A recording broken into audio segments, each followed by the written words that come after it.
Nós vamos falar hoje sobre conflito de valores. E a ideia é que a gente entenda e perceba como está acontecendo muitas vezes um conflito interior e como é que a gente precisa confrontar valores distorcidos. Isso é o que vai nos ajudar a ter o entendimento do que nós estamos enfrentando e como é que nós podemos lidar com isso. Como confrontar valores distorcidos. Tá bom? Primeira coisa que eu quero te falar. Hoje nós vamos fazer um exercício de competência emocional. O que nós vamos falar aqui trata-se de competência emocional. Eu gosto de usar o termo competência emocional porque ele vai um pouco além da questão da inteligência. Quando eu cito competência emocional, eu estou falando de construir diversas características pessoais internas que lidam especificamente com as nossas emoções. Sejam aquelas que nós trazemos de muito tempo ou aquelas que surgem em eventos específicos no nosso dia a dia. Então eu gosto muito do termo competência emocional e hoje nós vamos falar sobre isso. O que nós vamos fazer é um exercício de competência emocional, tá bom? E nós vamos lidar com confronto de valores distorcidos. Olha só.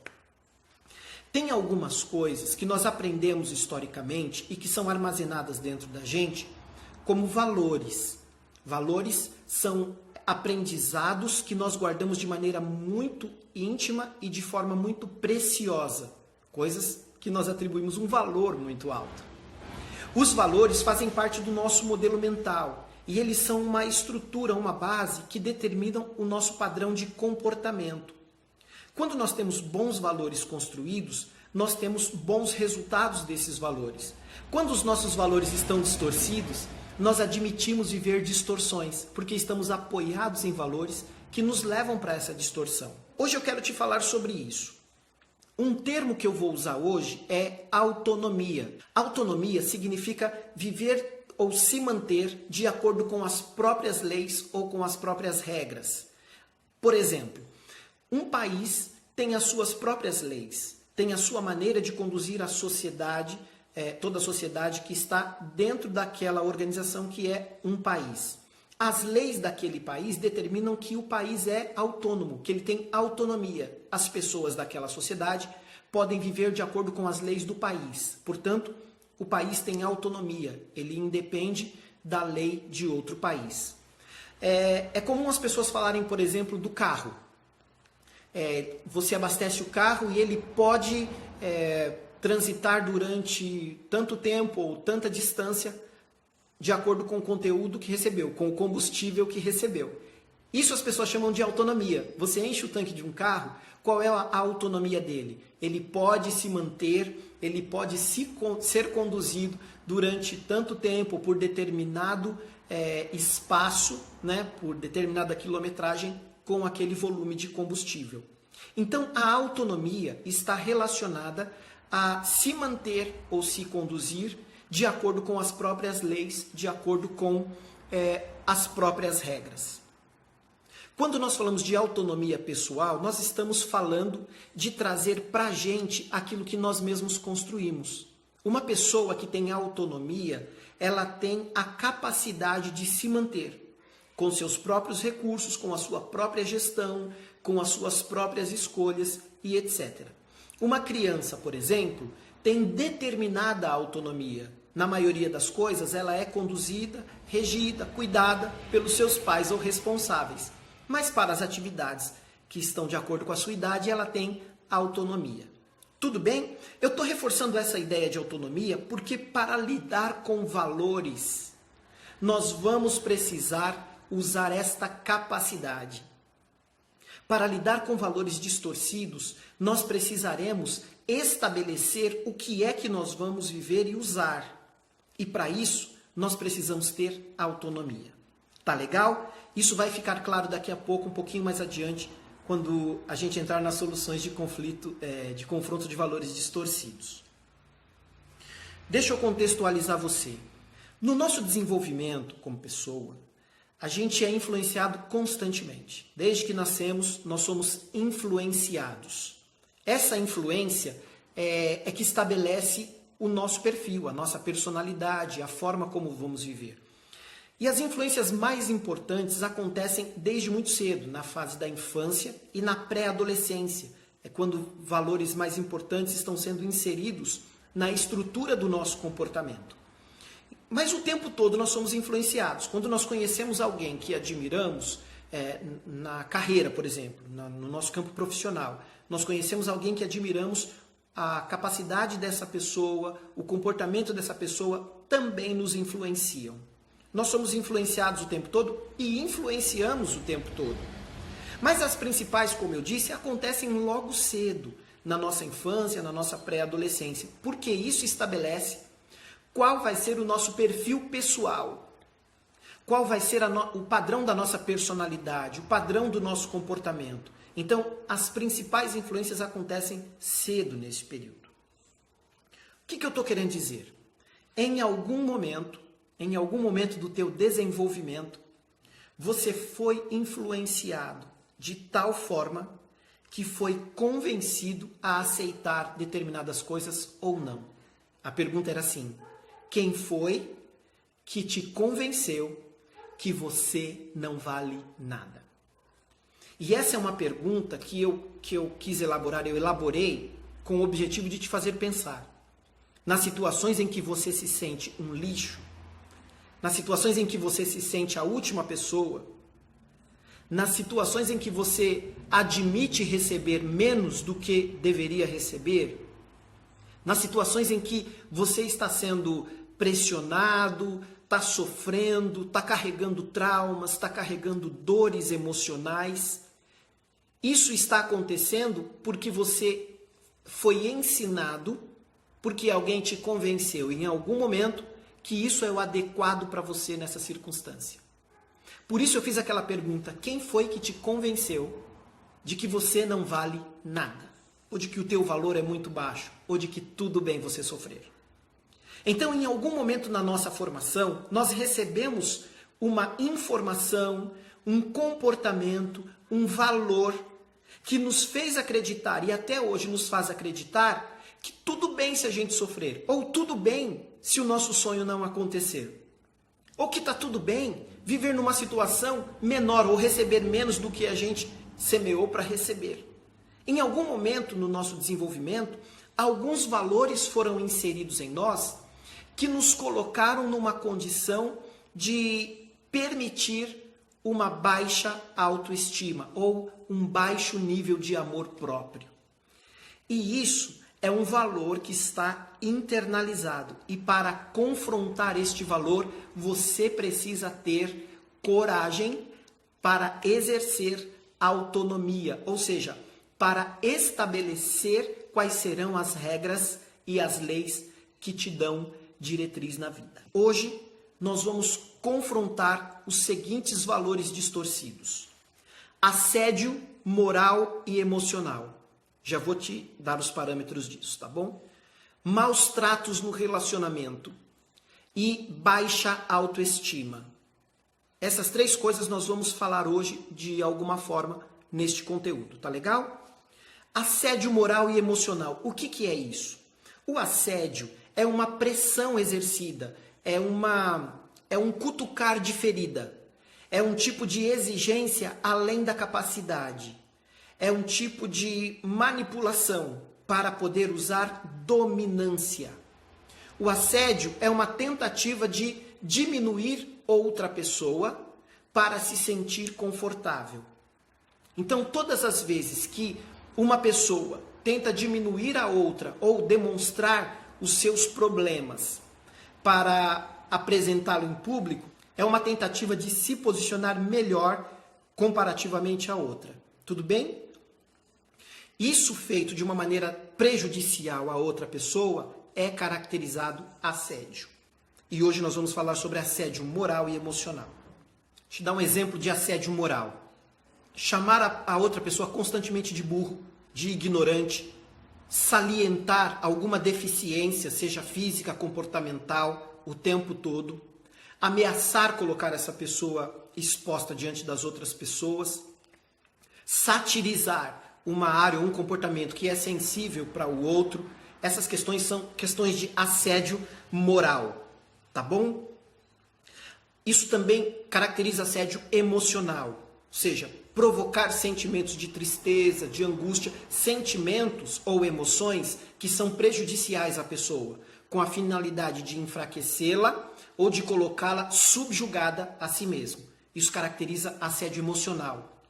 Por exemplo, uma mulher que ameaça o marido ou o namorado de que vai abandoná-lo, de que vai traí-lo, de que vai sair por aí se envolvendo com um monte de gente, falando mal dele, da sua sexualidade, etc.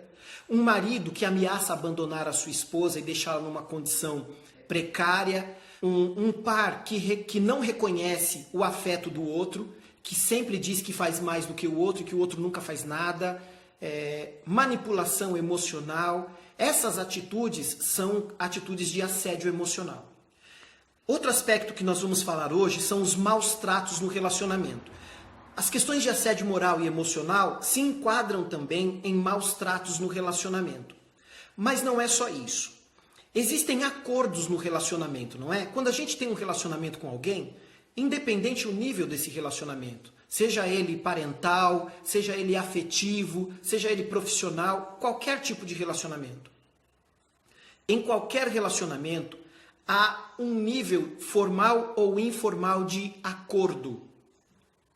Vou repetir, em qualquer relacionamento, existe um nível formal ou informal de acordo, ou seja, uma expectativa de que uma pessoa e outra exerçam determinado papel. Vou te dar um exemplo. No trabalho, na carreira, tem um relacionamento formal. Por exemplo, um gestor tem um nível de responsabilidade, tem papéis e responsabilidades. O colaborador que está debaixo dessa gerência, ele tem uma expectativa nesse relacionamento. Ele espera que o gestor tenha um nível de comportamento e de ação que está relacionado ao seu papel e responsabilidade. O inverso também. A recíproca também é verdadeira. Um gestor espera do seu colaborador que ele exerça algumas atividades, tenha papéis e comportamentos práticos, porque existe um acordo neste relacionamento. O mesmo acontece no casamento. O marido espera da esposa um tipo de comportamento e de ações, de papéis e responsabilidades. A esposa espera do marido que ele exerça papéis e responsabilidades. E aqui tem uma questão. Não existe um documento formal dizendo qual é o papel do marido e da esposa. Cada cultura tem uma ideia a respeito do papel de cada um. E aí, dentro da mesma cultura, as pessoas são diferentes. Então elas podem ter um acordo entre si sobre quem vai fazer o quê, como se comporta, o que esperar. Quando a gente conhece alguém, a gente vai descobrindo isso. Nas amizades, isso também acontece. Quando você tem algum amigo, uma amiga, você começa a reconhecer as suas características e começa a criar expectativas a respeito do papel daquela pessoa.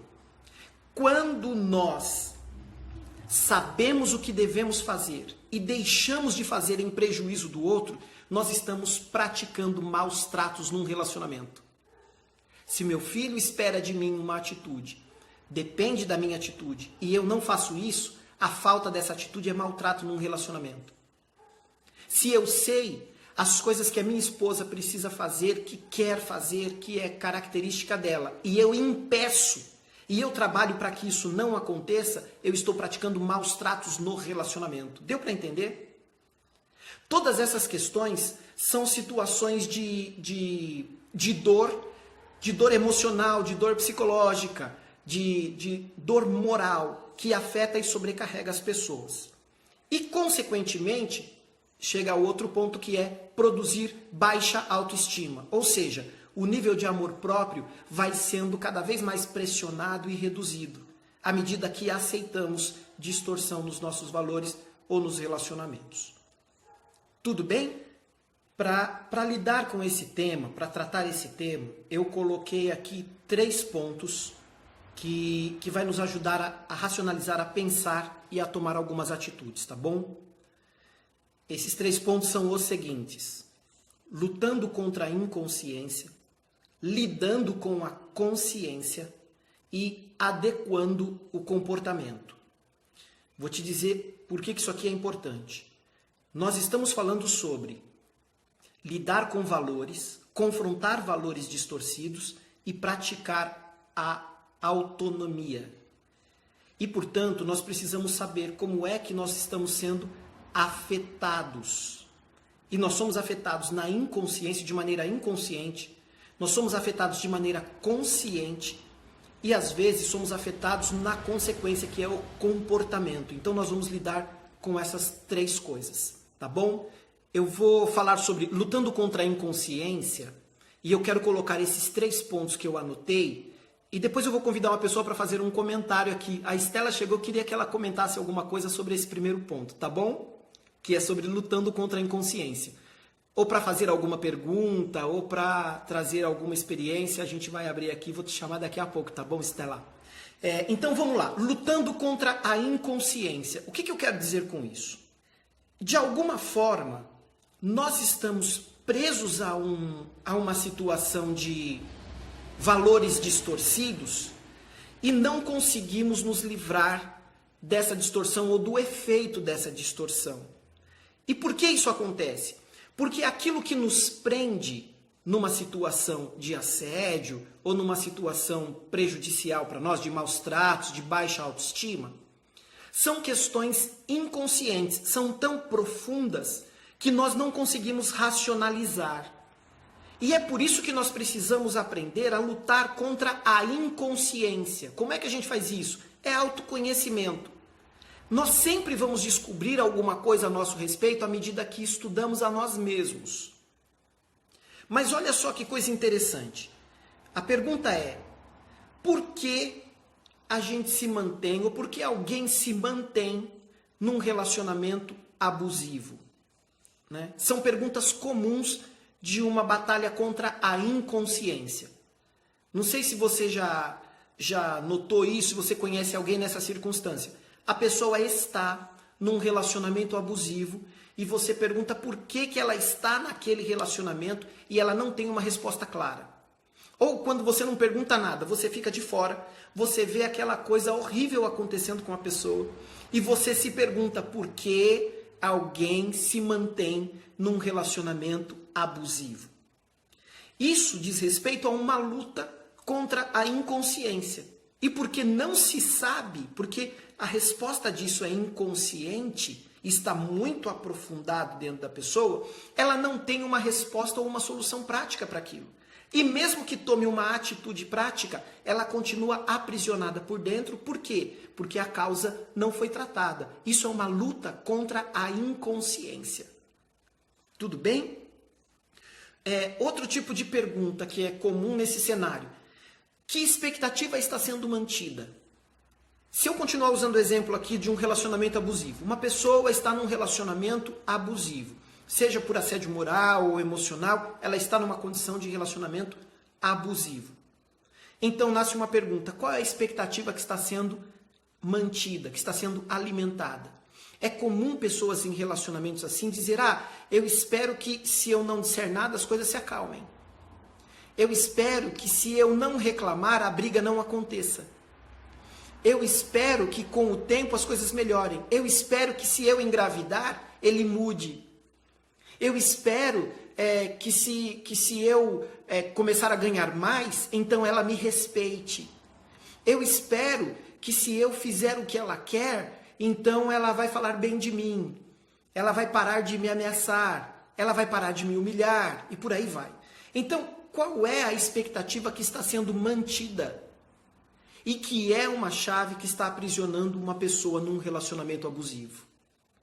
Deu para entender? Existem muitas causas, praticamente todas elas. Eu estou falando praticamente porque eu não sou absolutista, tá?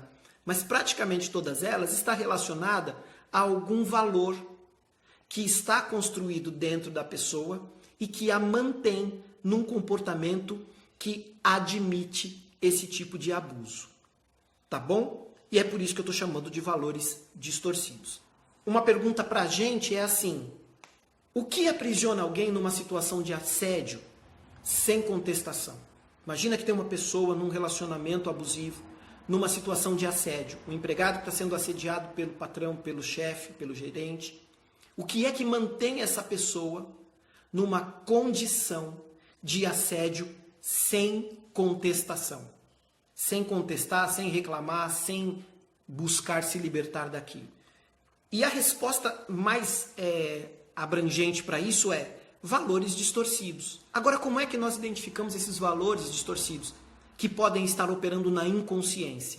Deixa eu chamar a Estela aqui, porque eu queria que ela fizesse algum comentário sobre isso. Medo. A Edith está comentando aqui, medo é uma questão que aprisiona as pessoas numa situação de assédio sem contestação. Né? E geralmente a pessoa tem medo do que pode acontecer se ela tomar uma atitude. Fala, Costelinha, me conta aí o que você acha. Tudo bem com você? Tudo, e com vocês? Estão me ouvindo? Sim, estamos ouvindo sim. Tá tudo jóia por aqui. Tudo jóia por aqui no Paraná, graças a Deus. Que bom. Então, é um tema bem abrangente, né? Se a gente parar para pensar, mas como eu passei por isso de uma forma muito pessoal, eu tenho várias coisas para dizer, mas eu vou dizer só uma, senão eu vou me alongar demais. Eu achei interessante, principalmente essa última pergunta, que foi o que mantém alguém, muitas vezes em um relacionamento abusivo ou em uma situação de assédio, seja moral ou físico, sem que haja contestação. E uma das coisas que, no meu caso, que passei por isso, né, eu não, você disse os valores distorcidos, eu justamente tinha na minha mente um ensinamento já de pequenininha, de criança, que eu não valia nada, que eu não era bonita, que eu não era inteligente. Então, qualquer coisa que eu recebesse seria muito para mim, já seria o suficiente para mim. Então, realmente, essa questão é muito forte, essa questão de que você traz assim, aquele valor que te foi colocado, né, no seu subconsciente ali, quando criança, e você traz aquilo para você quando você vira um adulto, né? Você traz aquela verdade, aquela mentira, e aquilo se transforma em uma verdade. E isso te aprisiona em qualquer relacionamento, não só amoroso, mas de amizade, patrão, empregado, e eu passei por todos. Né? Tanto nos relacionamentos com relação... Teu valor estava em você, na verdade. Isso, né? Era uma questão minha, que eu trazia comigo essa mentira como verdade. E isso começou a mudar justamente com essa chave que você... com essa questão que você colocou do autoconhecimento. Quando eu comecei a perceber isso, porque isso não era perceptível para mim. Era como se aquilo fosse algo natural para mim. O sofrimento para mim era natural. Ou aceitar menos do que eu mereceria, para mim era natural. Porque qualquer coisa seria bom para uma pessoa que não merecia nada. Então, assim, muito interessante. Quando eu passei a me autoconhecer, quando eu percebi isso, que eu tinha esse valor distorcido, que eu tinha esse pensamento errado sobre mim mesma, foi quando eu comecei a mudar e a ter novos comportamentos em relação a isso e a me libertar. Eu não digo que hoje é 100%, né, que eu tô consciente ou melhorei disso, mas digo que estou num caminho, num começo. Que bacana. Deixa eu te fazer uma pergunta. Como é que foi para você, assim, quando tomou consciência de que aquele valor não te servia mais? Como foi para você fazer coisas diferentes ou contestar, né? Porque a contestação é uma atitude consciente, né? A gente rejeita a situação em que está de maneira ativa. Como foi para você quando você tomou consciência disso e começou a contestar? Você sente que foi fácil, foi difícil, foi demorado? Como é que foi para você? Foi difícil, foi muito difícil. Primeiro porque alguém me disse isso, né? Eu não percebi isso sozinha. Aham. Alguém, olhando nos meus olhos, né, me disse, Estela, você precisa se enxergar, se autoconhecer e perceber que você tem um valor, porque Uhum. você parece que não percebe isso. E aí eu, no primeiro momento foi assim, de teimosia, né, como fala? De rejeição, de resistência. Aham. Depois eu comecei a perceber alguns exemplos práticos na minha vida, né? Eu mesma. E então eu comecei a analisar isso, gastei algum tempo sozinha fazendo isso, o que é muito difícil para a gente hoje em dia, talvez por isso muitas pessoas passam muito tempo nisso, porque a gente não gasta tempo sozinho pensando sobre si mesmo, meditando. E isso, A esse tendência é tempo que eu fugir, né? gastei, isso, a gente quando a gente tenta se auto confrontar nós mesmos, né, conosco, é uma coisa muito difícil, porque é Uhum. como se você mesmo estivesse falando para você mesmo algo que você precisa mudar, e é difícil. Então, o primeiro momento foi de resistência. Depois, eu comecei a perceber que eu poderia sofrer menos, e aí eu comecei a lançar desafios, e Uhum. foram coisas assim, poucas. Eu comecei no básico, gastar tempo comigo mesmo, me perceber, perceber Uhum. onde eu era bonita, né? Valorizar isso, me convencer, eu falando para mim mesma de algumas coisas que eu precisava perceber em mim, Uhum.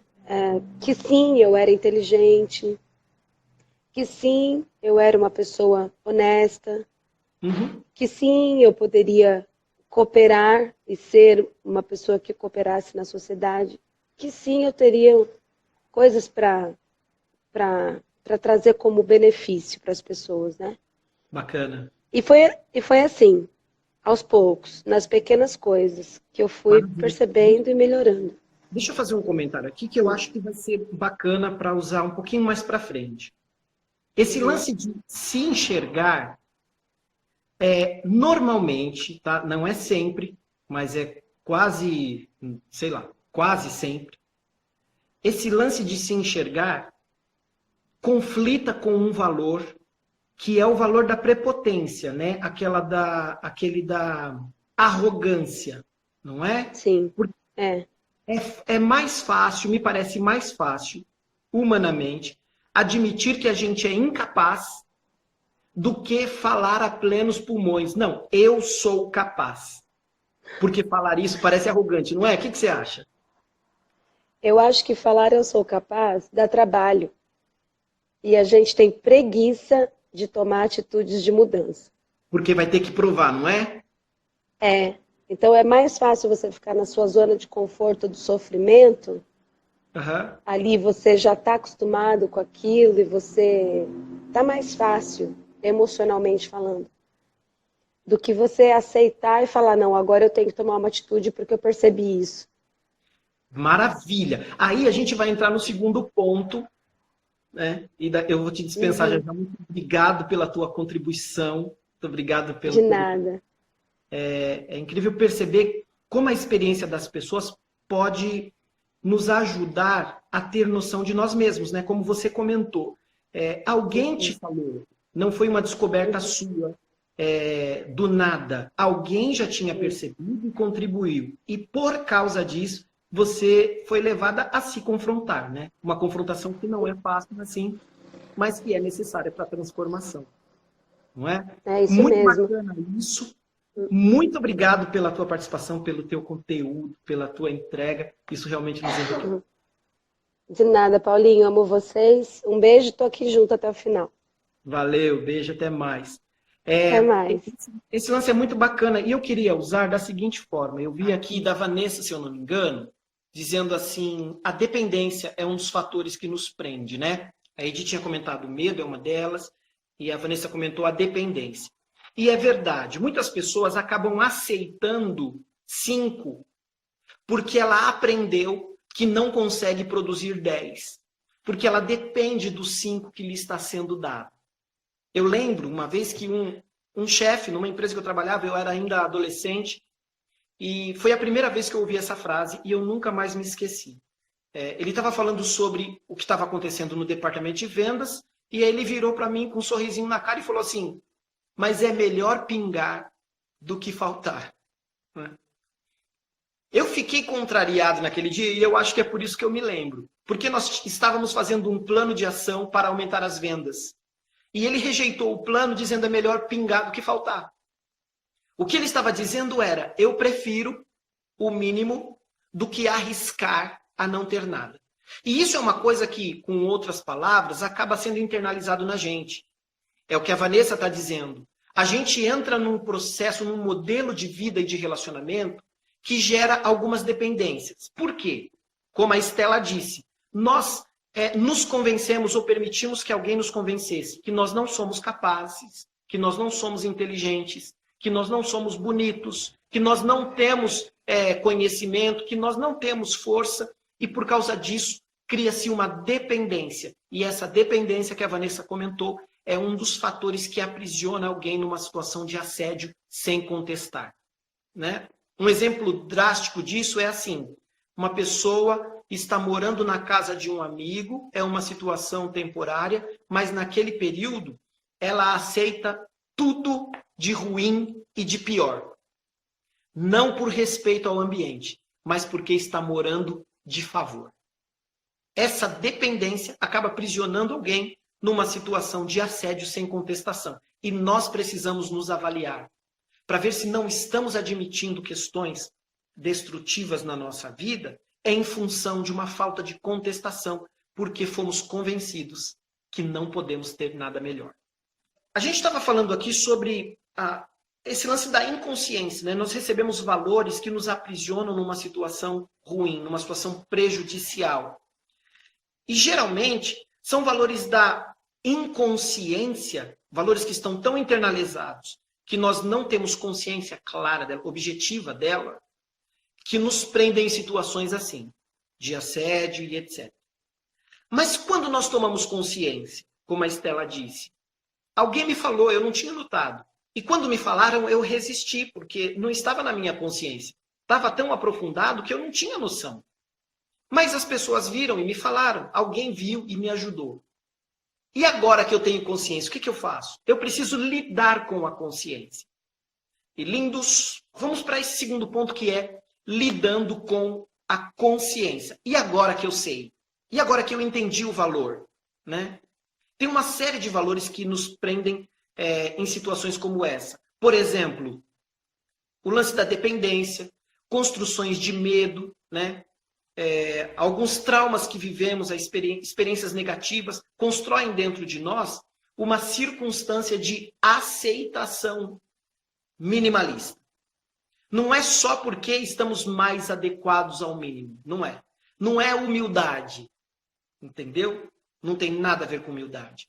Às vezes é uma descaracterização, é um valor distorcido que diz que a gente não pode viver mais e melhor do que o que estamos vivendo.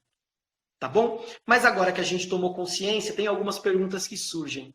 Por que me parece melhor esperar do que agir? Quando a gente está numa situação de assédio, né, uma situação de valores distorcidos, mesmo tendo consciência do que está acontecendo, às vezes a pessoa não consegue agir, não sabe o que fazer, né? Então uma das coisas que ela faz é esperar. Vamos esperar. Deixa como tá para ver como é que fica. Vamos esperar que o tempo resolve tudo. Por que eu acho melhor esperar do que agir? Porque agora eu estou lidando com a consciência, é alguma coisa que eu sei que está acontecendo. E se eu não tomo uma atitude com relação a isso, é porque algum tipo de valor me fez acreditar que é melhor esperar do que agir. Quais valores eu estou tentando proteger para me manter numa situação de assédio? Vou te dar um exemplo. Imagine, isso é muito comum, tá? Isso é muito comum, acontece com muitas e muitas mulheres no nosso país, inúmeras mulheres no nosso país. Um valor cultural que nós recebemos é que uma boa mulher é o quê? Recatada e do lar. Isso é uma construção cultural, que faz sentido dizer que uma boa mulher é recatada e do lar. Bela, recatada e do lar. É também um modelo cultural dizer que todo homem é safado, que todo homem é sem vergonha, que todo homem trai sim, que isso é do homem. Então isso é uma construção cultural. Esse tipo de informação acaba sendo internalizado como um valor. E que nós não nos damos conta dele até que somos afetados por ele. Por exemplo, não tem nada mais frustrante para um homem que se empenhou, se dedicou, rejeitou o estereótipo cultural e se manteve íntegro e não traiu a sua namorada, a sua esposa, nem nada. Deve ser super frustrante para essa pessoa ouvir da sua namorada: ah, você já me traiu com certeza, porque todo homem faz isso. Como também deve ser extremamente frustrante para as mulheres que têm uma super capacidade de realizar, falar para ela assim: nossa, que bom que você é só do lar.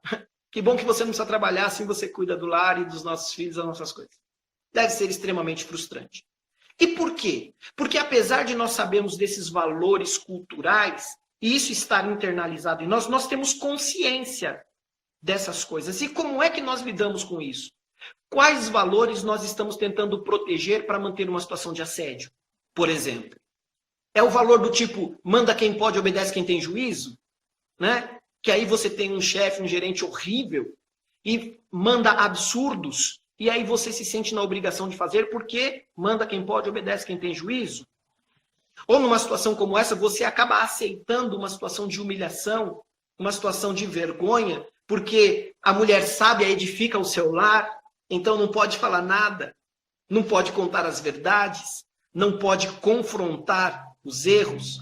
Eu postei hoje uma frase de uma pessoa que eu curto muito, que é a Verônica Mobley, e ela escreveu o seguinte: não existe relacionamento saudável sem uma confrontação saudável. E veja, por confrontação, eu não estou falando de batalha, não estou falando de embate. Confrontar significa tratar de frente. Se você não tratar o teu relacionamento de frente, de maneira saudável, você nunca vai ter um relacionamento saudável. Então nós precisamos nos habituar a tomar atitudes a partir da consciência, tá bom? E saber quais são os valores que a gente está tentando proteger. Ah, minha mãe sempre me disse isso. E às vezes porque você está defendendo esse valor que está distorcido, mesmo conscientemente, você não consegue se libertar ou transformar uma situação opressiva. Uma situação de assédio, de maus tratos ou de baixa autoestima. E aí tem outras coisas, né? Como o medo, os temores, que são questões que nos impedem de tomar atitudes ou de nos fazer acreditar que nós merecemos o melhor.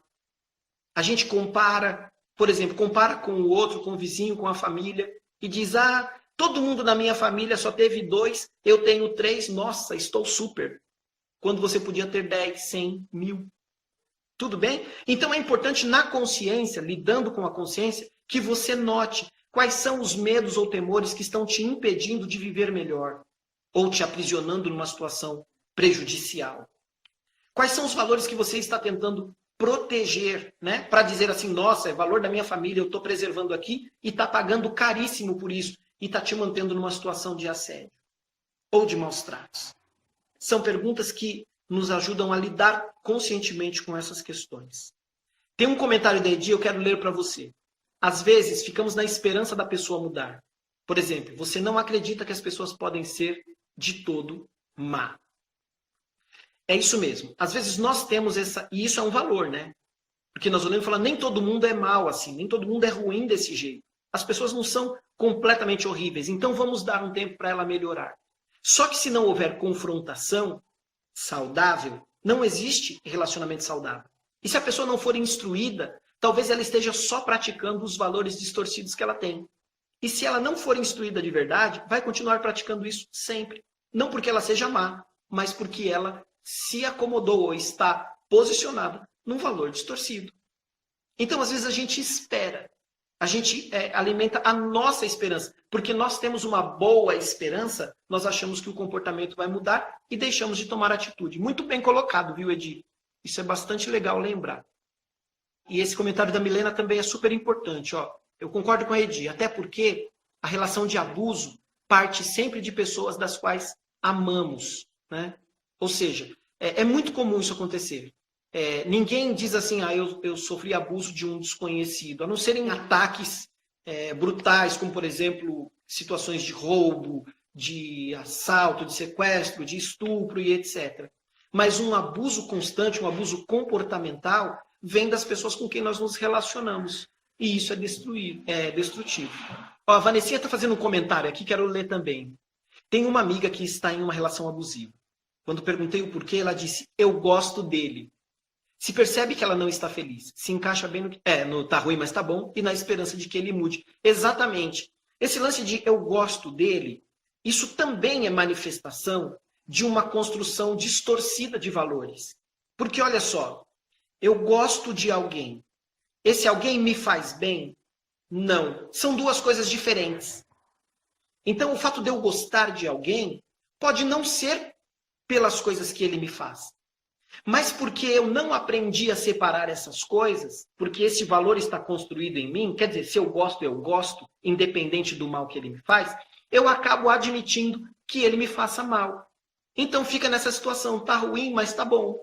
Porque ele me maltrata, mas eu gosto dele e ele tá por perto. Ah, mas ele te faz bem? Não, não faz bem nenhum.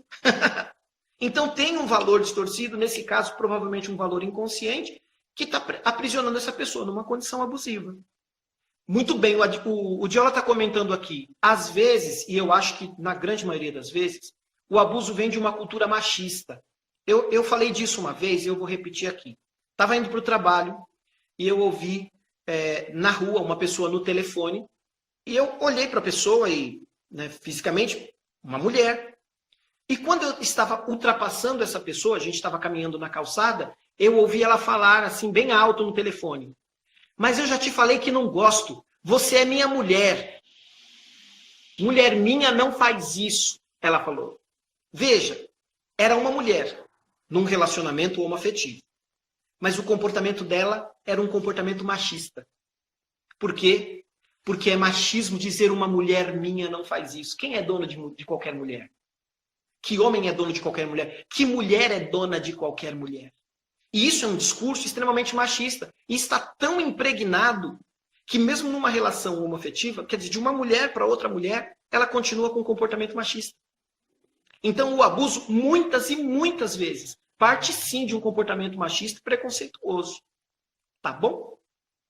Bacana isso. Olha o comentário da Estela. Eu fui confrontada por alguém que me amava e se importava comigo. Isso é muito importante, pois eu parei para pensar, porque sabia que a pessoa queria o meu bem.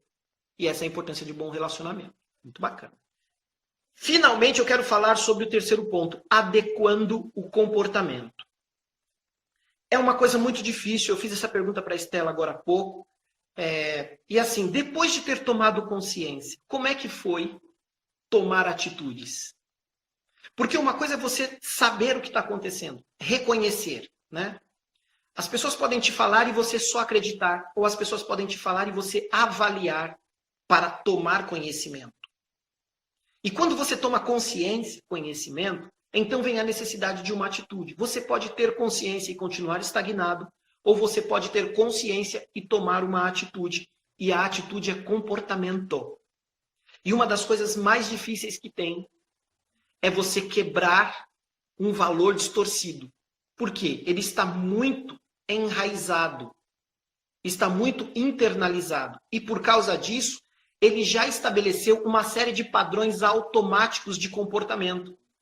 É por isso que tem muita gente que a gente conhece que sai de um problema, dá 2 passos, cai no mesmo problema. Que comete um erro, sofre com ele, se livra do erro, 2 passos adiante, cai no mesmo erro. Por quê? Porque é um comportamento que não foi alterado. A pessoa até tomou consciência, até sabe que tem um valor distorcido, mas ela ainda não tratou esse valor, ela ainda não ressignificou, ela ainda não usou a autonomia para mudar esse valor. E porque não fez isso, o seu comportamento está apoiado no mesmo valor. Então ela sofre a dor da consequência, luta contra a consequência, se livra da consequência, dá 2 passos e cai no mesmo problema. Por quê? Porque o comportamento está apoiado num valor distorcido, descaracterizado. E para isso é importante tanto que você se conheça, quanto que você tenha autonomia. E olha só o que eu estou querendo dizer com autonomia. Se autonomia significa viver ou se manter pelas próprias leis, nomia, para você saber, assim, eu amo etimologia, já te falei. né? O sufixo nomia está relacionado às leis, às normas. Então, por exemplo, economia significa as normas ecológicas, né, do ecossistema. Agronomia significa as regras da agropecuária ou da agricultura. Tudo bem? Então, autonomia significa as regras minhas, as próprias regras. Então, ter autonomia, neste caso, significa ter o poder de decidir se você vai usar e se comportar de acordo com os valores que você já tem ou de acordo com os teus próprios valores. Isso é ter autonomia. E por que é importante? Porque ninguém despreza os valores que recebeu dos pais. Ninguém despreza facilmente os valores que recebeu desde a infância e pré-adolescência. Isso é coisa muito cara, é coisa muito preciosa. Isso está extremamente enraizado em nós. E para lidar com isso, nós precisamos ter autonomia. Porque você vai ter que avaliar esses valores, que são regras do teu comportamento, se eles devem se manter na tua vida ou não, se você pode mudá-los ou não. E isso faz toda a diferença. Tá bom? Um beijo!